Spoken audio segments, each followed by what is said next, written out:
Oui, bonsoir à tous. J'espère que vous allez bien. Donc, je compte faire cette petite vidéo. Malgré, j'ai remarqué que ma connexion n'est pas du tout bonne, comme la plateforme est en ligne actuellement. Voilà, donc je vais essayer de faire avec ce qu'il y a. Donc maintenant, je vais aller directement à l'essentiel. Donc, ce que vous voyez d'abord, c'est le logiciel de paye. Voilà, le logiciel de paye. Maintenant, dans ce logiciel de paye, il faut savoir que bon, il y a plusieurs parties. Bon, pour la ressource humaine, il y a plusieurs parties, mais moi, je vais me focaliser sur la paye. Et la paye où je vais parler des employés et puis maintenant des bulletins de paie. Donc voilà. Donc déjà, il y a un module que vous voyez ici, le module employé, qui permet de créer les employés, de mettre toutes les informations sur l'employé, toutes les informations sur l'employé, que ce soit son salaire, son contrat, son plan d'activité, son département et tout sur l'employé. Voilà. Puisqu'il y a le salaire utilise certains éléments ici, par exemple, voilà, les heures travaillées, voilà, pour pouvoir facturer. Voilà. Donc là, on pourra définir tout ça. Maintenant, une fois que le contrat est en cours, par exemple là, je vois que j'ai deux contrats de deux personnes qui sont déjà valides et que je les ai déjà proposé un salaire de, je pense que j'ai pris des essais, des permanents et autres, voilà. Donc, deuxièmement, je vais aller directement maintenant de l'autre côté dans la plateforme de module paye. Voilà, ça c'est le module paye. Le module paye aussi a son tableau de bord. Et voilà le tableau de bord ici qui me montre ici que j'ai 6 employés, sans contrat, j'ai 13 employés, sans numéro d'immatriculation, etc., etc. Donc, ça c'est le tableau de bord, voilà. Et ils auront accès à ça. Maintenant, ici c'est pour voir les différents contrats. Donc, j'arrive à définir les différents contrats ici. Voilà, comme ce que je vous disais. Et ici, c'est des saisies sur salaire. Bon, saisies sur salaire, c'est pas le même sur salaire que vous connaissez là. Voilà. Là, c'est un peu les éléments. Et effectivement, je pense que c'est de ce côté ce que je voyais. Comment est-ce qu'on peut mettre les sur salaires. Donc, en fait, ici, le salaire est là. Le salaire est là dans la fiche de paye. Et maintenant, de ce côté, par mois ou pour chaque mois, on peut définir si c'est une déduction globale ou un ajout. Bon, voilà, en fonction de l'employé, au fait, quoi. Voilà, en fonction de l'employé. Donc, par exemple, si je mets un nouveau, vous voyez l'employé et puis, bon, les différents montants, voilà.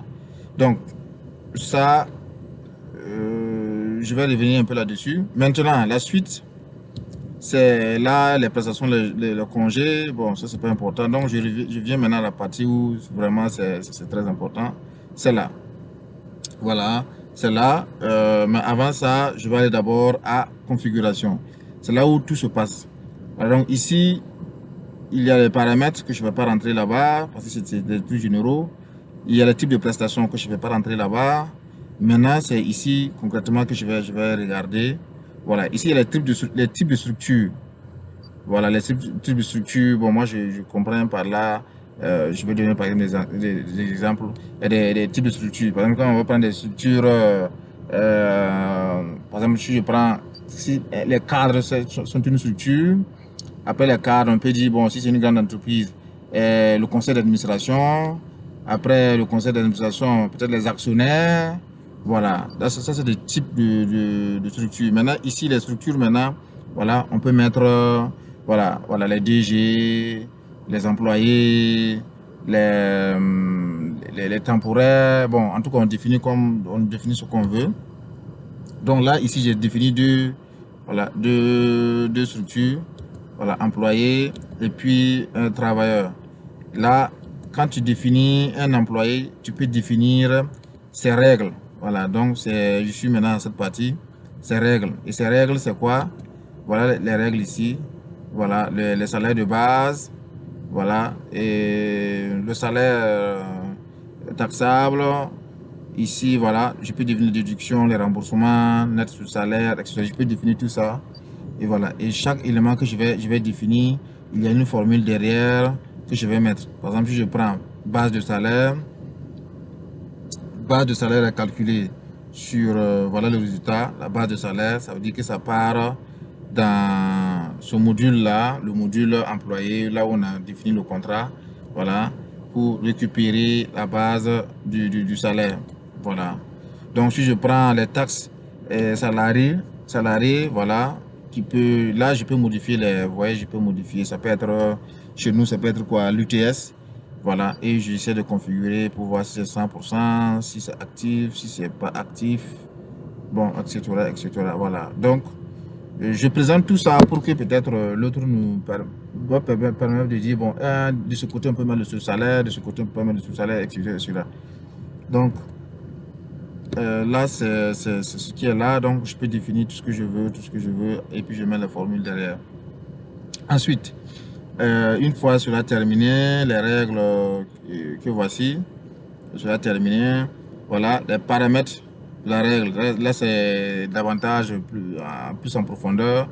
Voilà, donc pour chaque règle définie, il y a un paramètre voilà, qu'il faut définir avec du code, etc., etc. Voilà, donc voilà un peu ça. Voilà. Et la suite, il y a les autres types d'entrées. Voilà, les autres types d'entrées d'argent et autres. Voilà, les types d'ajustement salarial. Je pense que de ce côté aussi, c'est quelque chose qu'on peut saisir sur le salaire, vous voyez, non? Et ce sont sur le salaire, les pensions alimentaires, voilà les exemples qu'on a donnés comme ça, qui peuvent nous permettre de savoir est-ce que les éléments de sur salaire et puis par rapport à leurs préoccupations, est-ce que c'est possible de les mettre à quelque part. Voilà. Et pour terminer, ça c'est les avertissements. Voilà. Donc globalement, voilà ce que je voulais présenter. Maintenant, une fois que la configuration est bien faite, bon, ce n'est plus compliqué, c'est de venir maintenant au niveau de la fiche de paye et puis tout simplement de dire que de savoir les fiches à payer en attente.